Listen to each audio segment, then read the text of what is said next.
안녕하십니까. 야담 선비입니다. 한 치 앞도 모르는 인생사라. 그 재미난 이야기 함께 보러 가시죠. 오아무개는 양산 사람이었는데 몰락한 양반 가문의 후손이었습니다. 일찍이 부모를 다 여의고 홀로 살았는데 그 덩치가 천하장사 산만했습니다. 집안의 생계가 점점 궁핍해지자 집신을 삼아 팔아서라도 먹고 살려야 했지만 그 일이 처음이라 집신 모양이 정말 볼품없었습니다. 하루 종일 장에 가서 앉아 있어 보았지만 사려는 사람이 없었습니다. 그런데 지나가던 어느 장사꾼이 장난삼아 우스갯소리로 이런 귀한 집신은 한양에서 팔아야 하는데 거기서는 백금은 받는다오. 농담 삼아 한마디 툭 던지고는 지나가 버립니다. 한양이라. 오씨 총각은 그 말을 진담으로 생각하고서는 만들어 놓은 집신 70여 짝을 묶고 짊어지고서 한양으로 올라갑니다. 겨우겨우 한양에 도착해서는 큰 장터에서 그 가져온 집신들을 풀어놓고 팔려 하는데 여기서는 비싼 값으로 팔 수 있다 하니 그리고는 얼마냐고 물어보는 사람들에게 한양이라고 말합니다. 집신 한 짝에 10만원. 뭐 이런 볼품 없길래 한두 푼 정도면 사려 했구만. 속으로 비웃고는 다들 그냥 가버립니다. 그렇게 며칠 동안 시장에 앉아 있었지만 한 짝도 팔지 못합니다. 아이고 이런. 시장에서 걸식을 하며 끝까지 한양이요.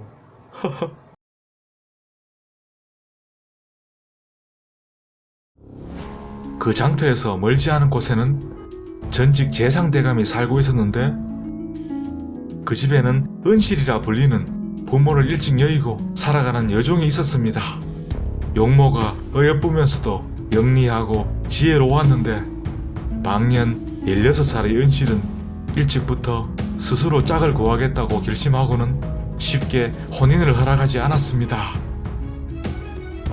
어느 날 집안에 필요한 물품을 사러 장터에 갔는데 그 볼품없는 집신을 팔고 있는 오씨 총각을 봅니다. 한 짝에 얼마나 하나요? 한양이요. 헐. 좀 깎아주시면 안 되나요? 내가 이걸 팔려고 수만리를 달려왔는데 그렇게는 못하오. 다음 날도 은실은 장으로 가보는데 여전히 오씨 총각은 집신 한 짝도 못 팔고 있고 그런데 신발을 안 신고 지나가던 거리를 보자 그 집신 한 짝을 선뜻 내어줍니다. 좀 깎아주면 살 터인데 어허 내가 굶어 죽는 한이 있더라도 그렇게는 못하오. 정말 고집이 대단하십니다. 근데 조금 전에는 그냥 도 주시더구만. 그건 맨발로 다니는 게 안쓰러워 보였어.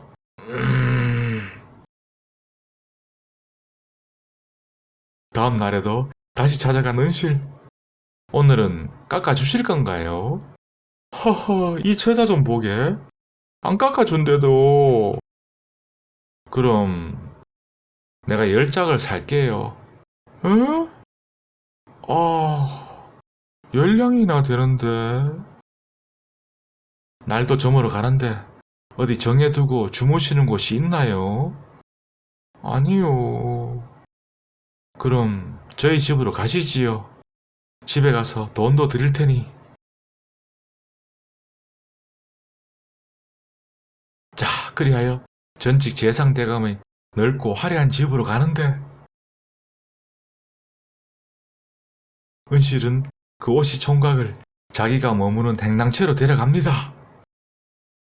잠시 후 좋은 술과 함께 근사한 저녁상이 차려서 나오고 먼 시골에서 채소만 먹던 오씨 총각 한양에 올라왔어도 그동안 제대로 식사를 못한 터에 눈 깜짝할 사이에 다 먹어 치우고 여기에 머물면서 나머지 집신들 잘 팔아보세요. 그래도 되는지.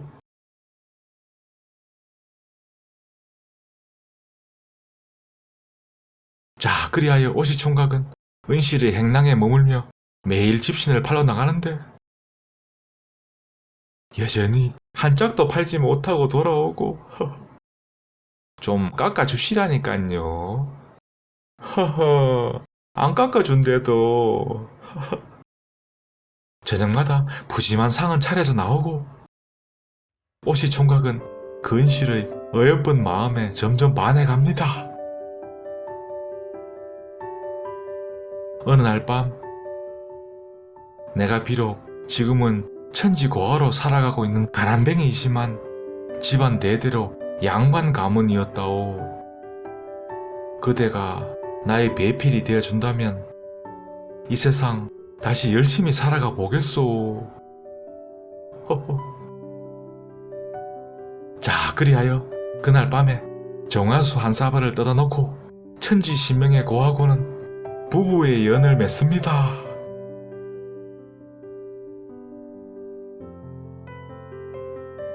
다음 날엔 대감에게 인사도 드리고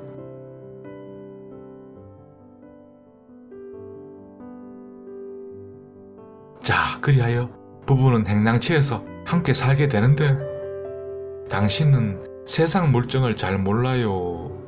돈을 써보면 안목이 넓어지고 가슴이 트일 겁니다. 그리고는 한 꾸러미의 돈을 내어주며 이 돈을 가져가서 마음대로 쓰시고 돌아오세요.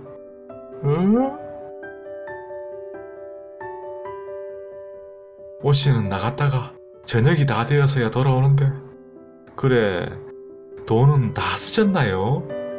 허허. 지금 사는 게 너무나 행복해요.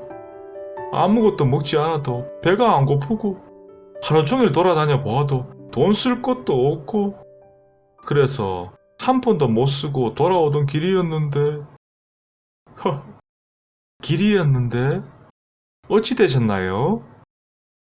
요 앞 길모퉁이에 거린들이 우글거려서 측은한 마음에 그 돈을 다 주고 왔소.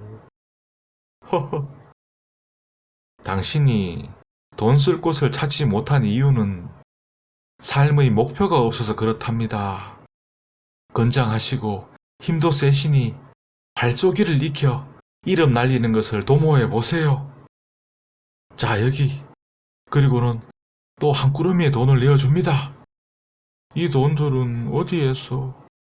제가 어릴 적부터 모아온 세경이랍니다. 미안하오.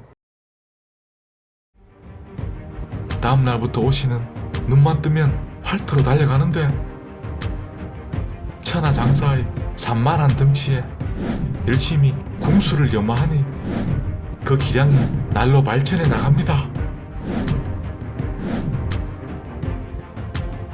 밤이 되면 걸리 있는 것도 소홀히 하시면 안 됩니다. 자, 그렇게 3년이 지나자 무경칠서도 통달하게 되고 철전이나 세전 등도 모두 멀리 쏠 수 있었습니다.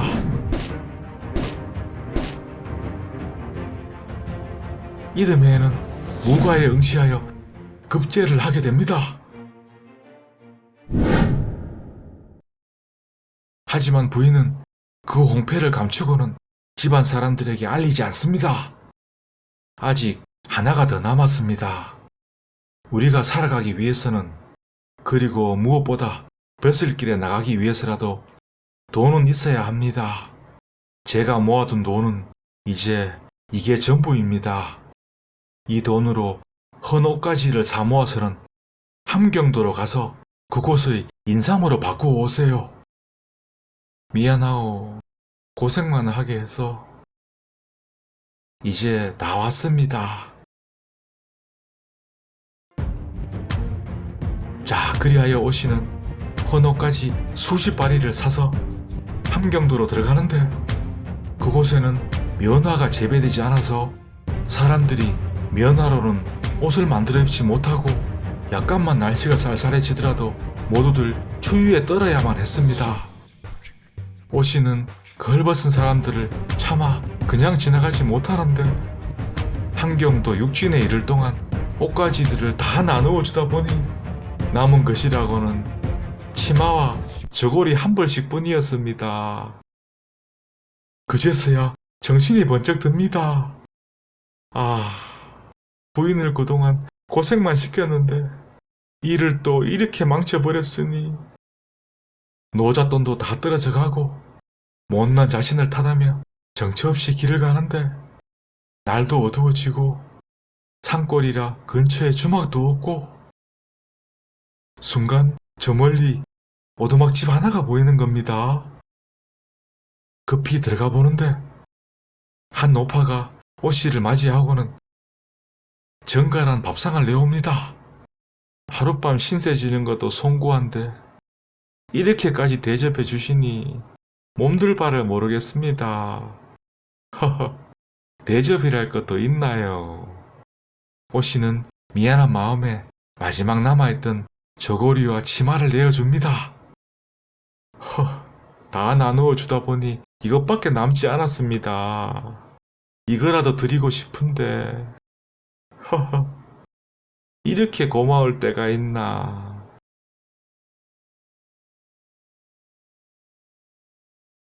다음날 떠나려는 오씨에게 그 노파가 산삼 세 뿌리를 내어주는데 동자삼들이었습니다. 아니, 어찌 이렇게 귀한 삼을.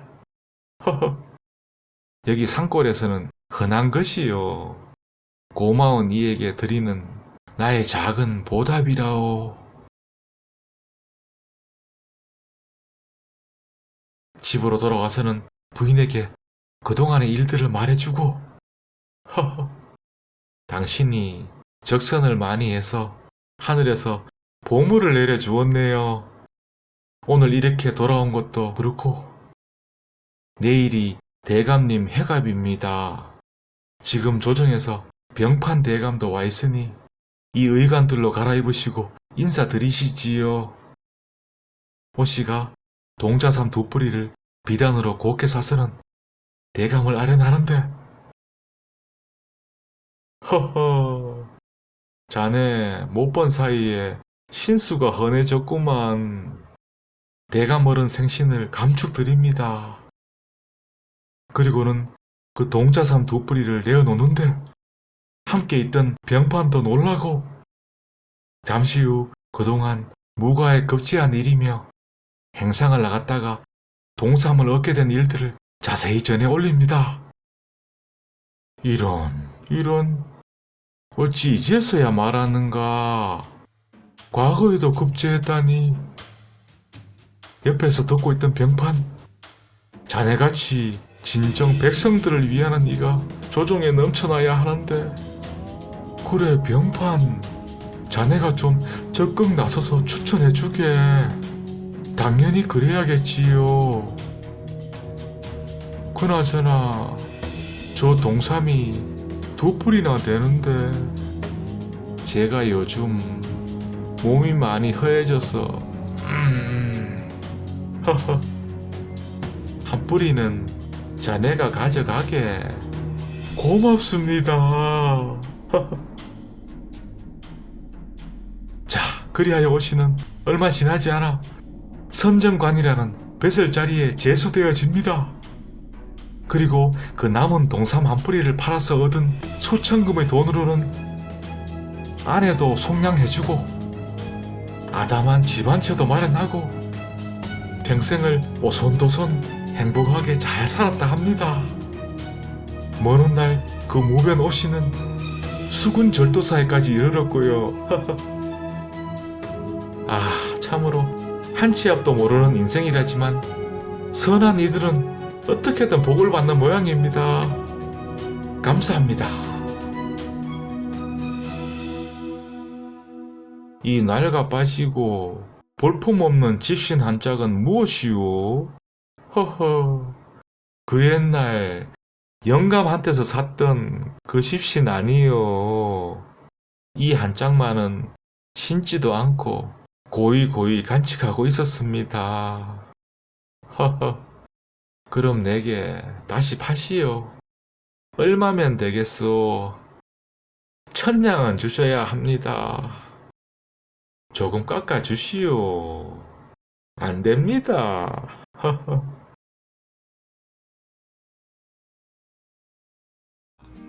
과거 시험에 낙방한 무병과 어느 여인의 만남이라 그 기막힌 이야기 속으로 함께 가보시죠. 옛날에 한 무변이 활쏘기와 말타기 등 무예를 열심히 연마하여 과거 시험을 보려 합니다. 처음 치르는 시험이니 부담 없이 실력 발휘해보세요. 허허. 운이 좋으면 합격할 수도 있으니 저녁상이나 근사하게 차려놓으시오. 허허.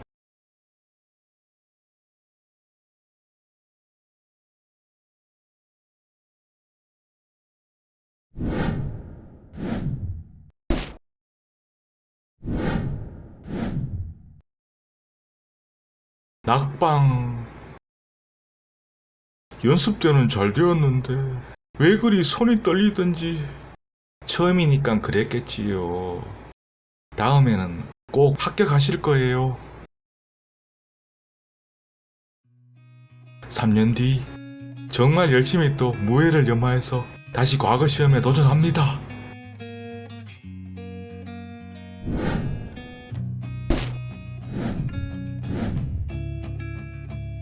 낙방 어찌 되셨나요? 떨어졌소. 너무 상심 마셔요. 다음에는 꼭 되시겠지요. 아, 또 3년을 기다려야 하는데.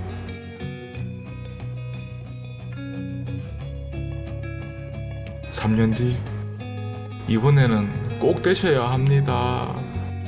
이제 물려받은 재산도 먹을 양식도 다 떨어져 갑니다. 네, 이번에는 기필코. 드디어 시험이 시작되고 다른 무예는 출중했는데 합격의 당락을 좌우할 비중이 제일 높은 활쏘기를 하려고만 하면 손이 부들부들 떨리는데. 다시 낙방. 이를 어찌합니까? 또 떨어지셨나요? 아무래도 당신은 활쏘기에 소질이 없나 봅니다. 이 집도 팔고 작은 집으로 이사가서 농사나 짓고 삽시다. 네, 농사일은 틈틈이 도울 터이니 당신이 고생 좀 해주구려. 이대로 절대 포기할 수는 없소. 마지막으로 한 번만 더. 또다시 낙방한다면 그땐 다 졌겠소.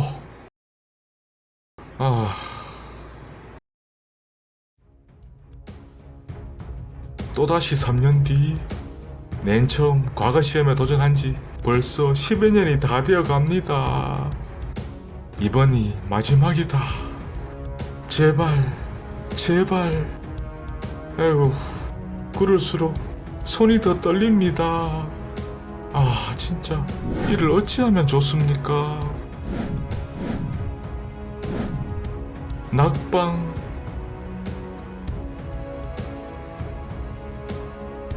저녁 스름이 내려앉고 집으로 돌아가려니 부인을 마주할 면목이 없습니다.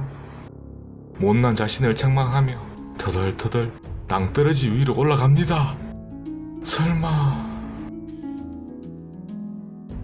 그런데 그 위에 도착해보니 웬 여인이 그곳에 있는 겁니다. 곧 밤이 되는데 젊은 처자가 어찌 여기에 있는 것이요? 허허. 그러게요. 저녁이 이렇게 다 된 줄도 모르고 경치 구경을 하고 있었으니 호랑이가 곧 돌아다닐 터인데 집이 어디요? 내가 데려다 주겠소. 그리고는 산 아래에 있는 그 여인의 외딴 집으로 함께 갑니다. 이렇게 고마울 때가 마침 담가 놓았던 술이 맛나게 익었는데 식사라도 하고 가시지요. 무변은 어차피 이래저래 심란한 마음이었던 터라 술이라도 실컷 마실 요량으로 방으로 함께 들어갑니다. 고기 반찬과 함께 맛나는 술이 차려서 나오고 점점 얼큰하게 취해가는데 무변은 그동안 과거 시험만 치르면 손이 떨려서 연구프 낙방한 사연들을 주절주절 얘기합니다. 오늘 또 10년 노력이 물거품 되자 잠시나마 죽어버리자 생각했다며 눈물을 흘립니다. 죽다니요. 언젠가는 좋은 결실이 있을 겁니다. 에휴, 그렇게 생각하고 매번 도전했다가 세월만 다 허비하고 상심한 마음에 무변은 술에 더욱 취해가는데, 하지만 이상하게도 몸에 점점 냉기가 스며드는 겁니다. 술을 이렇게 마시는데도 왜 자꾸 추워지느냐고 물으니 시험 준비하시느라 몸이 허해진 탓이겠지요. 자, 그렇게 밤은 점점 깊어가고 무변은 그 많던 술을 다 마셔버리고 그만 정신을 잃고 맙니다. 한참 뒤 깨어나 보니 날은 이미 본이 밝아 있었고 그 여인의 집 울타리 밖이었습니다.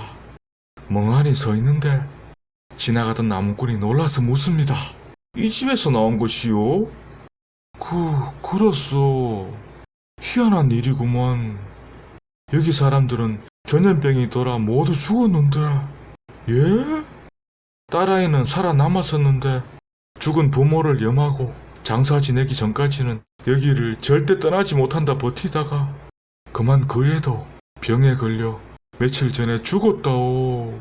동네 사람들 모두 이 근처에는 얼씬도 하지 못하고 놀란 무변이 급히 그 집으로 다시 들어가 보는데 어젯밤 머물렀던 방 옆의 쪽문을 열자 그 처자와 함께 부모의 시신이 가지런히 눕혀져 있는 겁니다.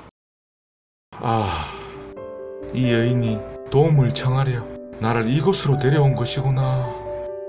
급히 다시 밖으로 나와서는 나무꾼을 불러 세우고 남은 노잣돈 전부를 건네주며 나를 좀 도와주시오. 염습할 재료와 관 그리고 도와줄 인부들을 좀 구해주시오. 이 돈이면 충분할 거요. 그래도 여기를 사람의 도리로 어찌 죽은 이들을 저리 내버려 둔단 말이오. 염하는 일은 내가 다 할 터이니 제발 장사 치를 수 있게만 도와주시오. 자, 그리하여 무변은 한나절에 걸쳐 그 식구들을 전부 염습하고서는 양지 바른 곳에 묻어줍니다. 그날 밤 꿈에 그 처자가 나타나서는 더러운 몸을 버리지 아니하고 염을 해주시고 장사까지 지내주시니 이 은혜를 어찌다 갚겠나이까. 명부에 가서도 반드시 보답하겠습니다.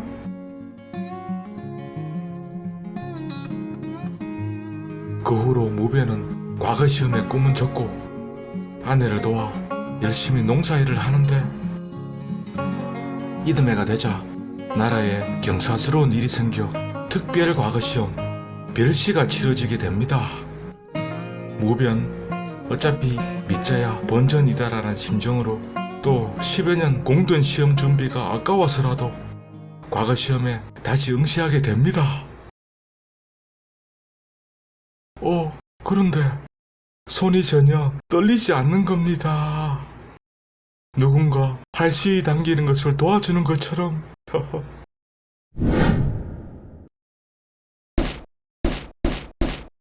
그러니 백발백중입니다. 무경칠서의 내용도 술술 생각나고 말은 예전보다 오히려 더 잘 타고 급제 갑과의 제일 우수한 성적으로 합격합니다. 그 후 무변은 벼슬이 관찰사에까지 이르렀으며 그가 부임하는 곳마다 고을에 풍년이 들어 곡식이 넘쳐나고 큰 사건 사고 하나 없이 평화롭기만 하니 온 백성들로부터 크나큰 존경과 사랑을 받았다 합니다. 물론 무변의 인자하고 착한 성품 때문이었겠지만 그 죽은 처자의 보훈의 힘도 작용하지 않았을까요? 죽어서도 이리 하는데 살아가는 우리 모두는 그 받은 은혜 가슴 깊이 새기어 꼭 보답해야겠네요. 감사합니다.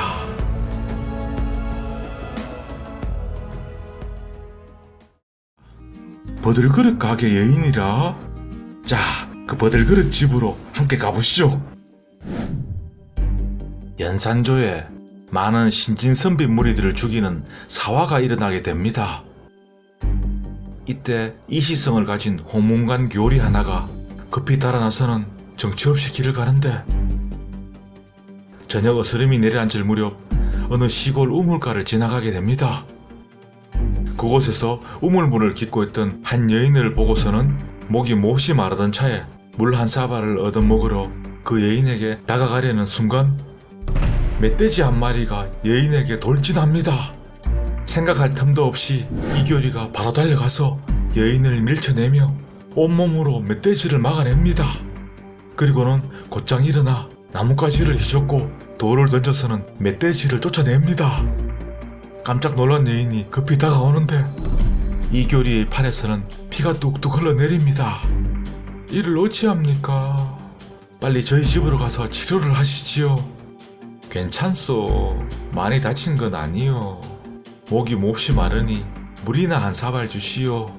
그러자 그 여인은 급히 바가지에 물을 가득 담아 이교리에게 건네는데 그 위에 버들잎 하나를 띄워서 주는 겁니다.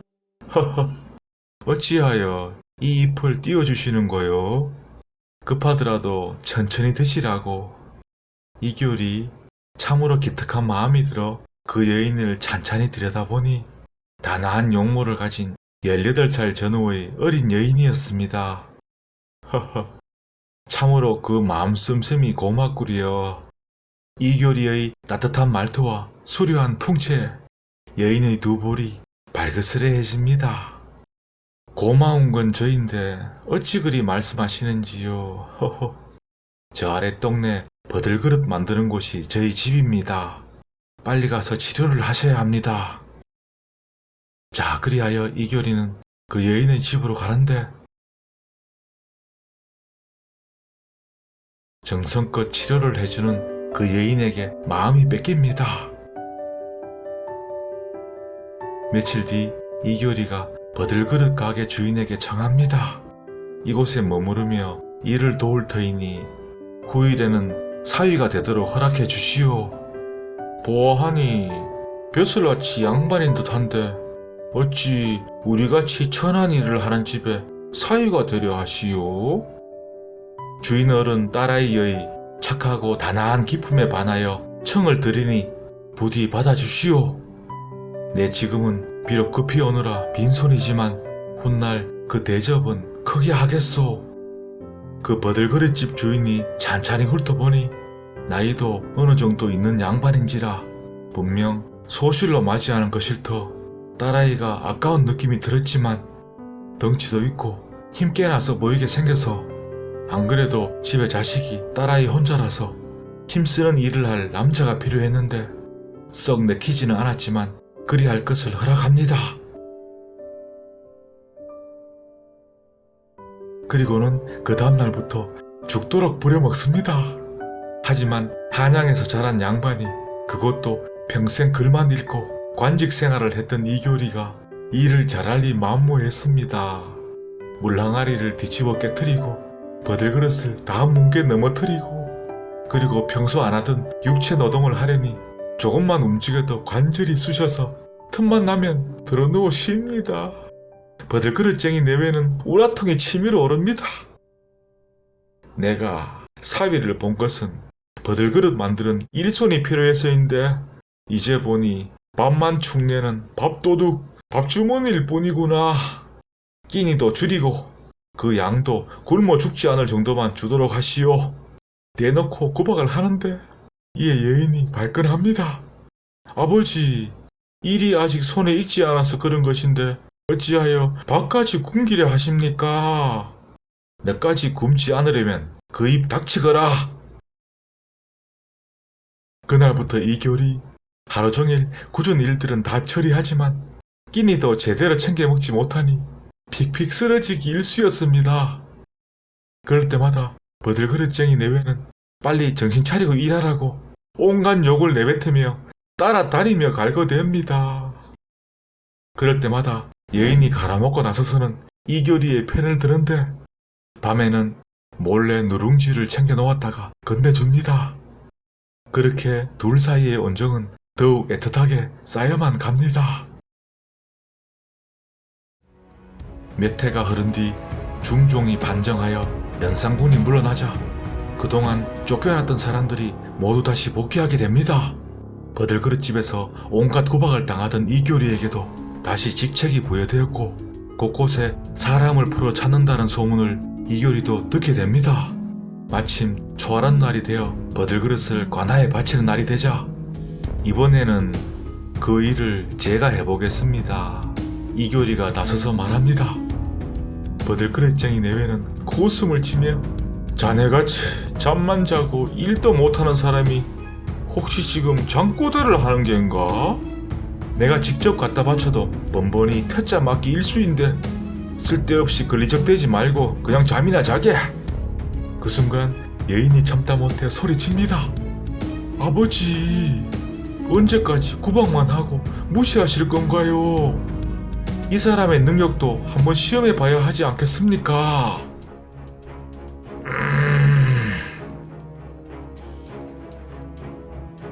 자, 그리하여 이교리가 버들그릇을 한가득 지고는 관아에 바치러 가는데 이 아무개가 사또오른 배기를 청합니다. 큰 소리로 외치고는 관아로 걸어 들어가는데 본관 수령이 이교리를 보고 놀라서는 이 사람 어디에 있었기에 이 모양으로 왔는가? 조정에서 찾은 지 오래인데 자네가 이곳으로 새로 부임해 온 걸 알고 왔네. 힘든 시국에서도 잘 버텨서 이렇게 다시 만나니 반갑네 그려. 두 사람은 예전부터 절친한 사이였는데 조정이 안정되자 모두 다시 복권된 것이었습니다. 한 가지 청이 있네. 한양으로 올라가기 전 집안 어른께 인사하는 자리에 자네가 와줄 수 있겠나? 그리 함세. 집으로 돌아온 이교리, 버들그릇은 무사히 잘 바치고 왔습니다. 놀란 버들그릇쟁이 내외, 희한한 일이구먼. 옛말에 올빼미가 천년을 묵으면 토끼를 잡는다 하였는데 기이한 일이로다. 오늘 저녁상에는 밥 2숟갈 더 얹어 주거라. 다음 날이 되자 이교리는 아침 일찍 일어나서 마당을 쓸고는 큰 자리 하나를 펴니다. 내 사위가 이제야 정신 차리는 모양이구먼. 그런데 갑자기 자리는 왜 펴는가? 본관의 사또 어른이 이곳으로 오기 때문입니다. 이 사람이 실성을 했나? 원님이 여길 왜 오는가? 이제 보니 어제 버들그릇 바친 것도 밥 한 숟갈 더 뜨려고 그냥 길거리에 버리고 온 것은 아닌가? 끝까지 구박이네요. 순간 고원님의 행차가 들이닥칩니다. 버들그릇쟁이 내외 놀라 자빠지며 이 자가 도대체 무슨 일을 저질렀길래, 그리고는 황급히 울타리 사이로 숨어버립니다.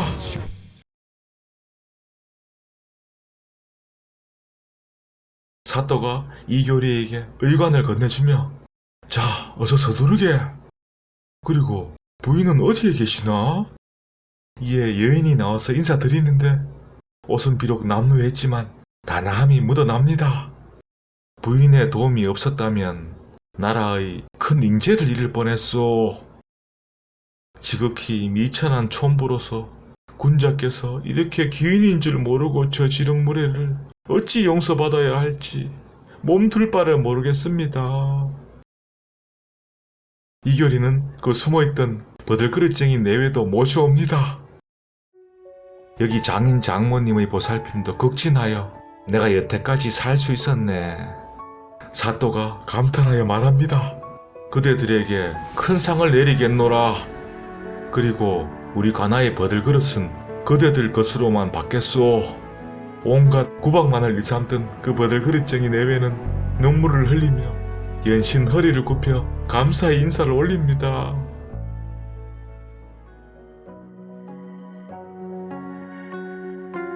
아내와 함께 한양으로 돌아온 이교리가 임금에게 그간의 사정들을 보고하자 그 여인을 천한 신분으로 대할 수는 없는 법, 특별히 후부인으로 승격시켜야 마땅하다. 그 후로 어지르고 착한 그 버들그릇 가게 여인은 이교리와 살면서 많은 자녀를 출산하였으며 집안을 잘 번창시켰다 합니다.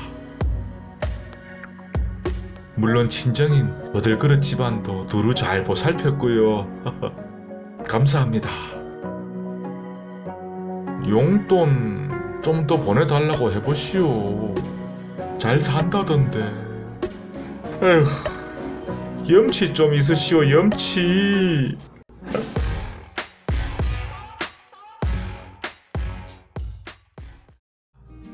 장진사와 김진사의 베넷 혼인 약속이라? 어떤 사연이 있었는지 만나러 가보시죠. 경상도 진주에 사는 장진사와 황해도 회주에 사는 김진사가 젊었을 때의 일이었습니다. 과거 시험의 소가인 진사시에 응시하기 위해 며칠을 한양의 한 주막에 머물렀는데 함께 식사도 하고 시험과 관련하여 이런저런 이야기를 나누다 보니 어느새 허물없는 친구가 됩니다. 얼마 뒤 과거를 치르고 둘 다 시험에 합격하고서는 그날 저녁 회포를 풉니다. 이제는 김진사라 불러야겠구만. 수고했네. 허허, 장진사 덕분이요. 허허, 이 사람. 즐겁게 웃으며 덕담을 주고받습니다. 그나저나 집사람이 출산은 잘 했으려나. 진주 집에서도 오늘 내일 할 터인데. 그랬습니다. 둘 다 해주와 진주의 본가집에서 출산을 앞두고 있었던 것입니다. 우리 이렇게 하면 어떻겠나. 서로 아들과 딸을 낳게 되면 혼인을 미리 약속하는 것이 그리하도록 하세나. 다음날 석별의 정을 나누고는 각자의 집으로 갑니다. 돌아와서 보니 해주의 김진사 집에서는 딸을, 진주의 장진사 집에서는 아들을 출산한 것입니다. 이후로 서로 서신을 주고받으며 혼인의 약조를 꼭 지키자 다시 한번 확인합니다.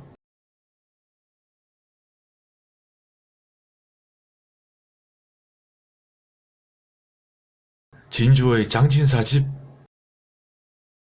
어찌 해주에서는 연락 한 통 없을꼬. 아버님, 무슨 걱정이라도 있으신지요? 허허, 해주 김진사가 어찌된 영문인지 몇 해 동안 소식이 없구나. 그나저나 과거 시험 준비는 잘하고 있는 게냐? 예. 이번에 한양에서 별시가 열린다 합니다. 아직 학문은 미천하지만 시험장 분위기도 익힐 겸 다녀올까 합니다. 그리고 이왕 나선 김에 그 해주 김진사 어른댁 소식도 알아볼 겸. 솔직히 제가 어릴 때부터 아버님께서 어찌나 말씀을 하셨던지 저도 그 해주에 사는 낭자가 무척이나 궁금합니다. 허허, 이놈 책상머리에 앉아서도 마음은 이미 콩밭에 가 있었구나. 그리 하거라.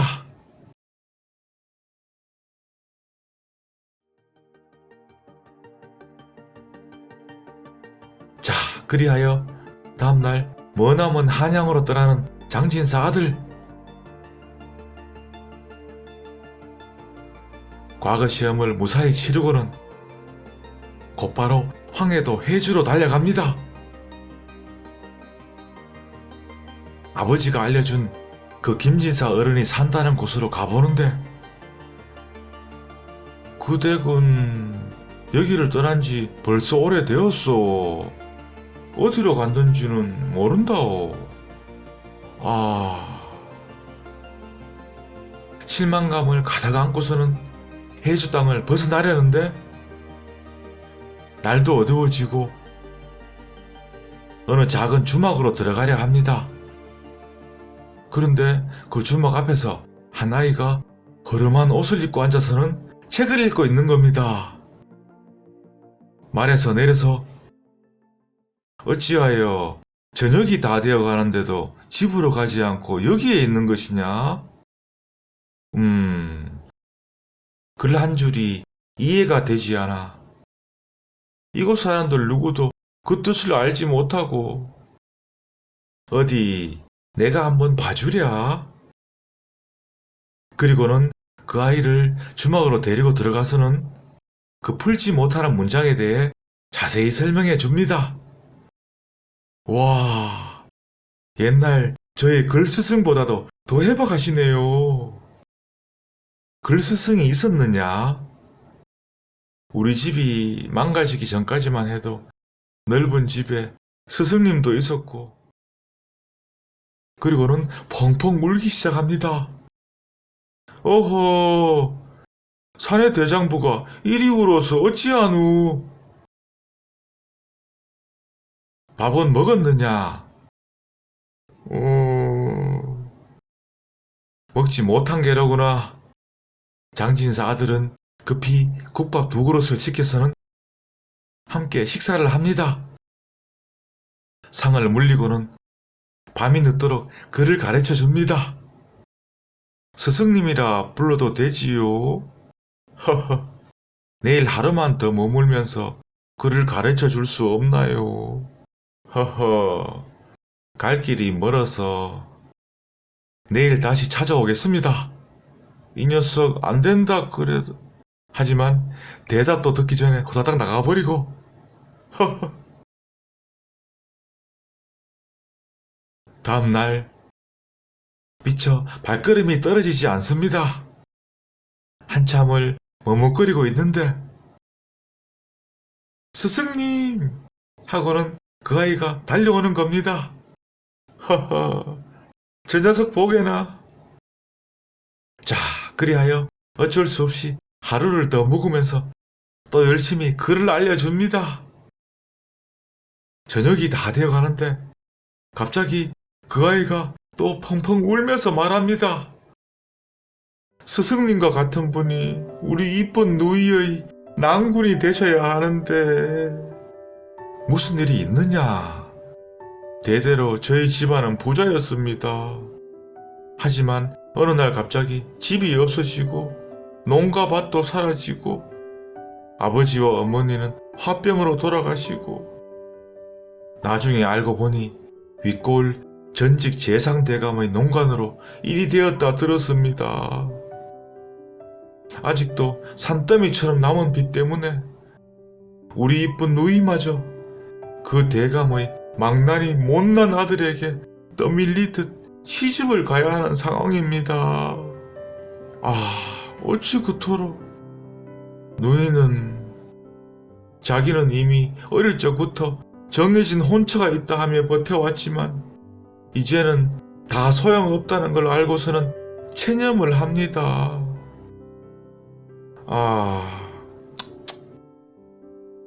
그런데 문득 이상한 생각이 들어 물어봅니다. 그 어릴 적 정해진 혼처가 어디라 하더냐? 진주에 사는 장진사 댁 아들이라 들었습니다. 뭐라? 너의 아버지가 혹시 김진사 어른이었더냐? 예, 어찌 그것을...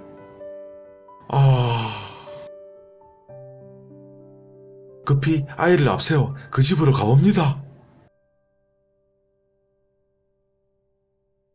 누이를 부르자 한 처자가 밖으로 나오는데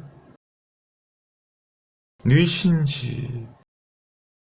내가 진주에 사는 장진사댁 아들이요. 예?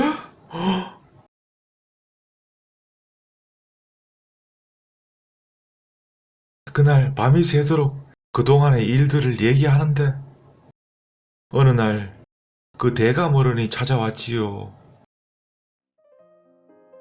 자네 여식을 내 아들과 맺어주려 하는데 제 아이는 벌써 이미 오래전에 다른 곳에 혼인을 약조한 터라. 그 후로 그 대감의 집을 자주 찾아가셨는데 한양 궁궐에 물건 드리는 것을 의논하신다고만 들었습니다. 하지만 어찌된 영문인지 그 다음 해에 관아에 잡혀가시고 모진 고초와 옥살이를 당하시고는 풀려나셨는데 내가 그 대감에게 속았다. 관아의 아전들도 모두 한통속이었다. 그렇게 화병으로 시름시름 앓으시다가 돌아가셨습니다. 그 뒤로 관아에서 집문서며 땅문서들을 모두 빼앗아가고 어머니도 그 충격으로 얼마 뒤에 그만. 지금도 대감 댁에서는 알지도 못하는 빚을 갚으라 하며 하루가 멀다 하고 찾아오고 있습니다.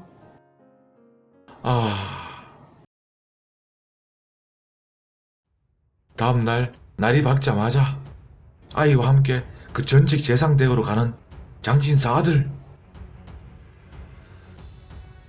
누구인데 아침부터?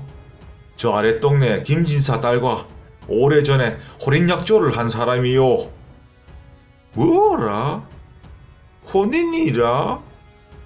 웃기시네. 가서 빚이나 갚고 시집을 가든지 말라 전하거라. 그 빚이 얼마요? 2,000냥이다 이놈아.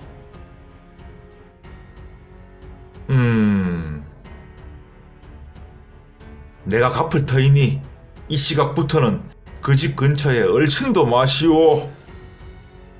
아버지, 무슨 일이셔? 내 색시는 언제 오나? 이놈이 또 어디서 아침까지 처마시고. 아침까지 처마시는 건 아버지가 원조인데. 뭐라, 이런 미치기 누가 미쳐요? 어이구, 이런 못난 놈. 그 즉시 장진사 아들은 진주로 달려가서 아버지께 자초지종을 설명하고는 돈을 마련해서 다시 돌아와 그 빚을 갚습니다. 돈 여기 있소이다. 앞으로는 사람 가지고 장난치지 마시오. 뭐라? 이런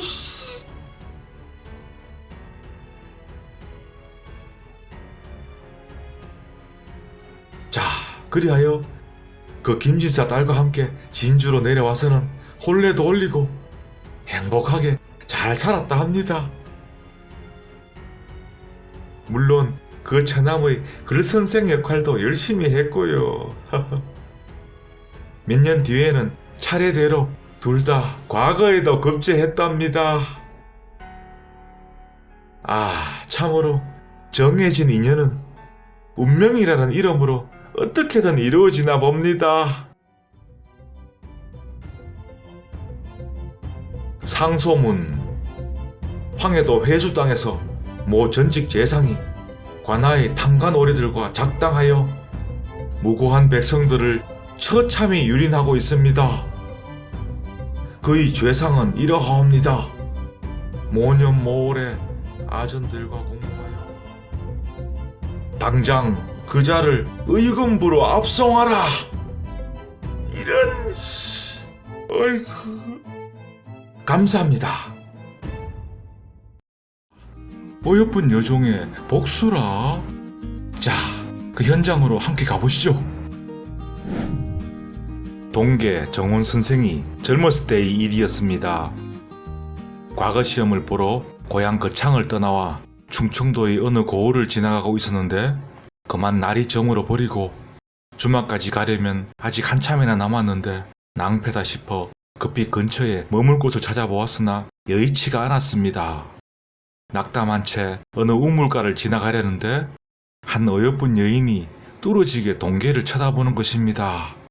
목도 몹시 마르던 차에 말에서 내려 그 우물물을 깃고 있던 여인에게로 다가가서 물 한 사발을 청합니다. 여인이 급히 물을 건네주며 과거를 보러 가시는 모양이네요. 그렇소. 그나저나 날이 저물었는데 아직 머물 곳을 찾지 못해 낭패라오. 그렇다면 저희 집으로 가시지요. 그리 해도 되겠소. 이런 고마운 일이 있나. 자, 그리하여 동계는 그 여인을 따라 어느 대궐 같은 집으로 들어가는데 저는 이 댁의 여종이랍니다. 저 안쪽의 행랑채가 제가 머무는 곳인데 누추하지만 하룻밤 편히 쉬어 가십시오. 잠시 후 소박한 밥상이 차려져 나오고 이리도 고맙게 챙겨주다니 차린 것은 없지만 맛나게 드십시오. 식사를 끝내고서는 그 여인과 이런저런 이야기를 나누는데 밤이 점점 깊어갑니다. 아까 우물가에서 어찌 그리도 나를 뚫어지게 쳐다본 것이요? 너무나 슬프고 원통한 사정이 있어 손님의 손을 빌리면 그것을 갚을 수 있을까 해서 무례를 저지른 저를 용서하십시오. 무례라니 당치도 않소. 그나저나 그 사정이 무엇이요? 저희 상정께서는 여러 대 독자로 내려왔는데 자식을 얻지 못한 채로 어느 날엔 병으로 부인을 여의게 되었습니다. 급히 새로이 후처를 맞이하였는데 얼마 지나지 않아 날이 깨서 시름시름 앓기 시작하고 몇 달 전에는 숨을 거두고 말았습니다. 하지만 그 후처의 얼굴에 슬픈 내색이라고는 찾아볼 수 없었고 집안 재산도 급격히 줄어들어 그 많던 농가밭은 흔적도 없이 사라져버렸습니다. 이제는 이 집과 소비만이 남았고 며칠 전 침통한 마음을 가눌 길이 없어 잠을 청하지 못하고 마당을 서성거리고 있었는데 그 후처가 머무는 안채 쪽에서 한바탕 웃음소리가 들려오는 것입니다. 의아한 마음에 그곳으로 가보니 어떤 건달 롬팡이 농가 정을 통하고 있었는데 그러게 진작 독을 더 세게 타먹이자니깐 그러면 티나서 안 돼요. 서서히 시름시름 앓다가 죽게 해야지. 허허, 그런가? 이제 뭐 재산도 다 빼돌려 놓았고 마지막으로 이 집만 처분되는 대로 여기를 떠납시다.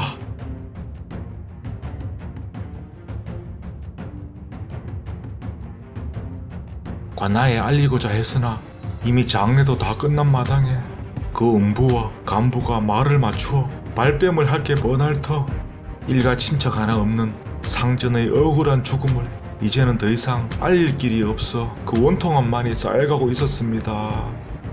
마침 오늘 우물물을 깃다가 용모도 출중하시고 담력도 있어 보이는 참으로 제가 바라던 그 원한을 풀어줄 수 있는 손님을 만나게 되어 여기에 이른 것입니다. 그대의 기계는 참으로 장하지만 평생 글만 읽어온 내가 어찌 그 간부의 적수가 된단 말이오. 제가 뜻이 있어서 활과 화살을 준비해 둔 지가 오래이오니 손님께서 비록 활 쏘는 법에 익숙치 못하다 하더라도 어찌 활을 당기는 것이야 못하겠습니까? 마침 오늘 그 간부가 찾아오는 날이니 하늘이 내려준 기회입니다. 알겠소.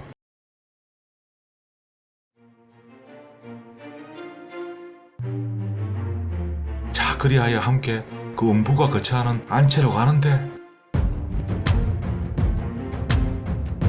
열린 창틈으로 안을 엿보니 과연 그 간부농가 한바탕 즐길 준비를 하고 있었습니다. 동계 크게 한번 숨을 쉬고서 화살을 잡고서는 온 힘을 다해 활을 당깁니다. 화살이 그 간부놈을 관통하고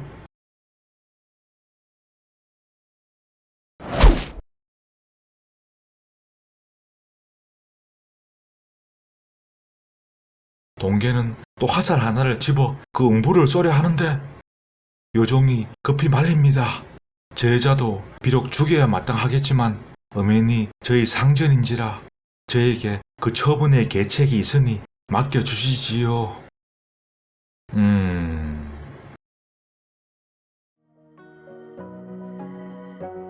다음날 동계가 조용히 떠날 채비를 하는데 어디 갈 곳은 정해두었소.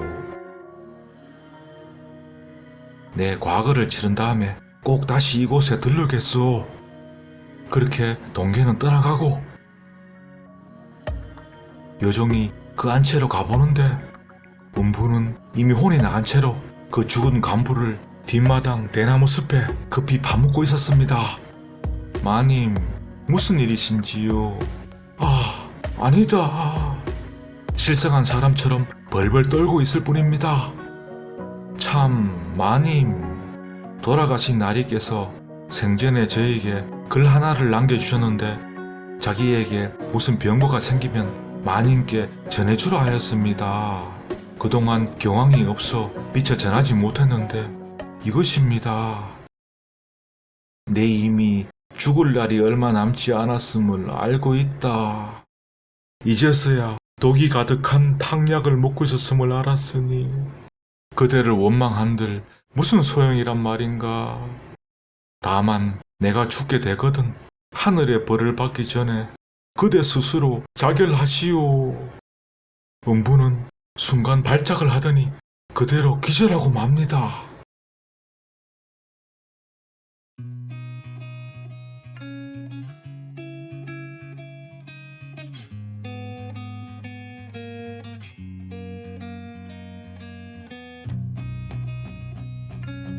그로부터 얼마의 시간이 흘렀을까? 동계가 과거에 급제를 하고서는 다시 그 집을 찾아오게 됩니다. 그래, 무탈하게 잘 지내고 있었소. 예, 나리. 참, 그 음부는 어찌 되었소? 나리께서 떠난 뒤 갑자기 발작을 하더니만 미쳐버렸습니다. 지금은 한양 도성을 거지 몰골로 떠돌아다닌다 들었습니다. 천벌을 받은 모양이구려. 그나저나 갈 곳이 없다 하지 않았소. 여기에 머물 수도 없고 내 그대를 속량해줄 터이니 나와 함께 내려갑시다. 자, 그렇게 동계는 그 여인을 고향으로 데려가서는 부실로 삼았는데 마음이 온화하고 아름다워서 집안과 온 고을 사람들이 그 현숙함을 칭찬했다 합니다. 그 여인의 손을 빌어 전해진 하늘의 벌, 천벌. 감사합니다.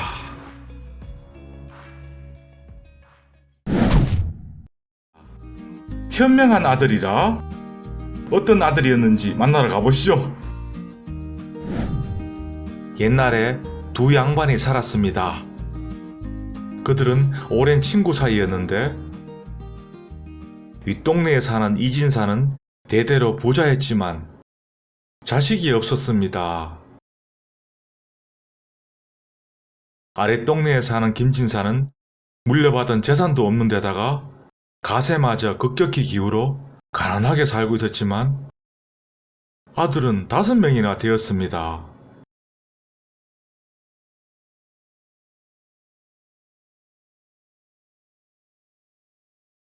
어느 날 이진사가 아랫동네 김진사 집으로 가는데 자네는 참으로 대단하구먼. 아들을 5이나 낳고 아직 소식이 없는가. 첩을새로 들였다 하더니만 아무 소용이 없다네. 아마도 나한테 문제가 있는 듯한데 집안 어른들의 성화도 이만저만한 게 아니고 양자를 드리는 것도 한사코 반대하시니 집사람은 하루하루가 가시방석이라네. 그거 참 낭패로구만. 그래서 하는 말인데 자네가 좀 도와주게나. 어떻게 우리 집안에 아들 한 명 낳아주게. 어? 집사람도 어찌 달리 방도가 없으니 승낙을 했다네. 요즘 애들 키우느라 많이 힘들다고 들었는데 이 돈으로 급한 것부터 해결하고.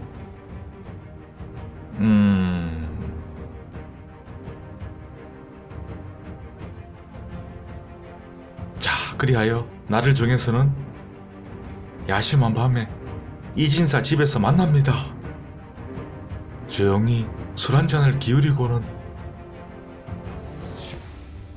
김진사가 이진사의 마누라와 동침을 합니다.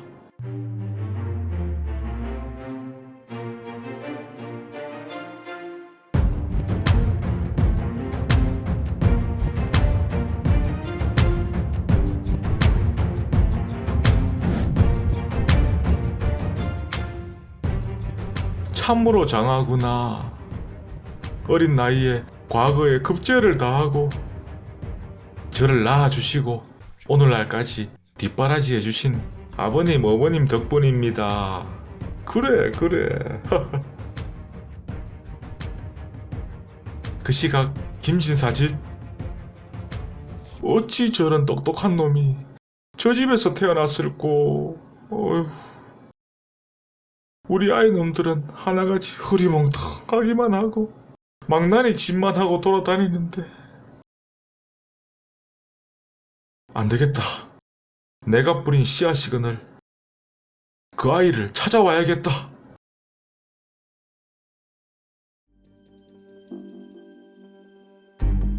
축하하네. 허허.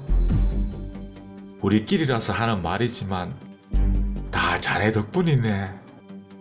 허허. 그렇지. 내 덕분이지. 내 아이인데. 지금 뭐라 그랬는가? 내 아이를 찾으러 왔네. 뭐라? 자네 어찌? 동네방네 소문내기 전에 조용히 돌려주시게.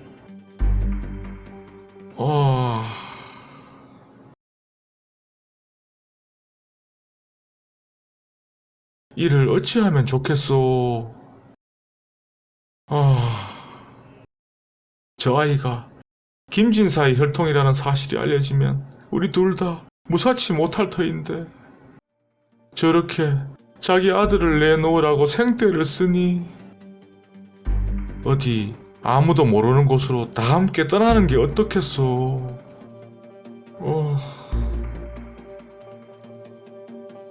아들이 문안 인사를 하러 들어오려다가 그 얘기를 듣습니다. 아버님, 소자이옵니다. 그래.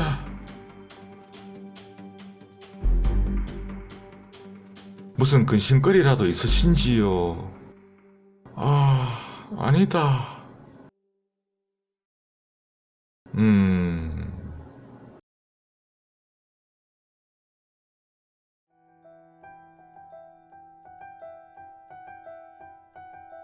어르신, 그간 잘 지내셨는지요? 네가 무슨 일로? 혹 이진사가 말해 주었더냐? 그러하옵니다. 말씀해 주었습니다.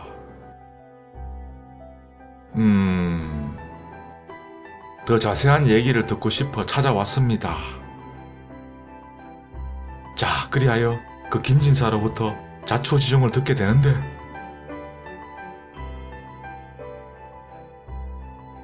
허허, 그리 된 영문이군요.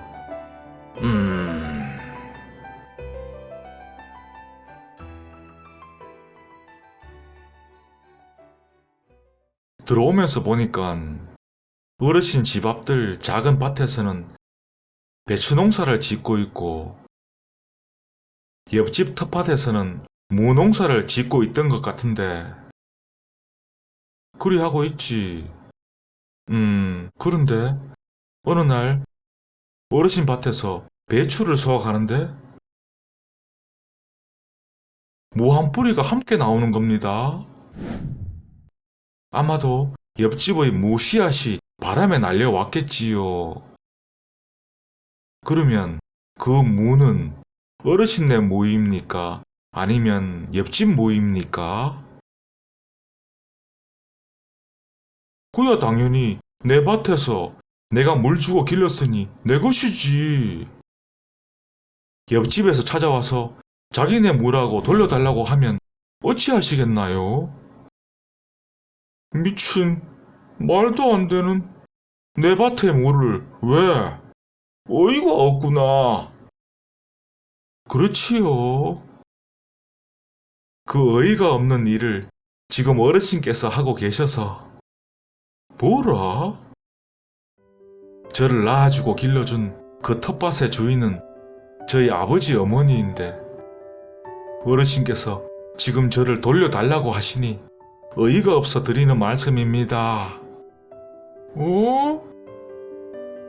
그 무의 씨앗이 어르신님임을 깊이 감사드릴 것이며 또한 공손히 잘 대접할 터이니 이 일은 아무도 모르게 조용히 넘어가길 간청드립니다.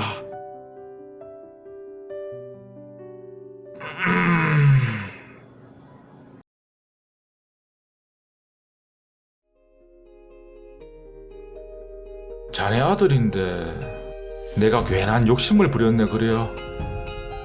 아무 일도 없었던 거네. 그리 알고 있게나. 호호 이 사람 고맙네. 그 후로 그 아들은 높은 뱃을 자리에까지 올랐으며 부모님들을 더욱더 지극정성으로 모셨다 합니다. 물론 그 씨앗의 주인공인 김진사 어른께도 아무도 모르게 많은 도움을 주었고요.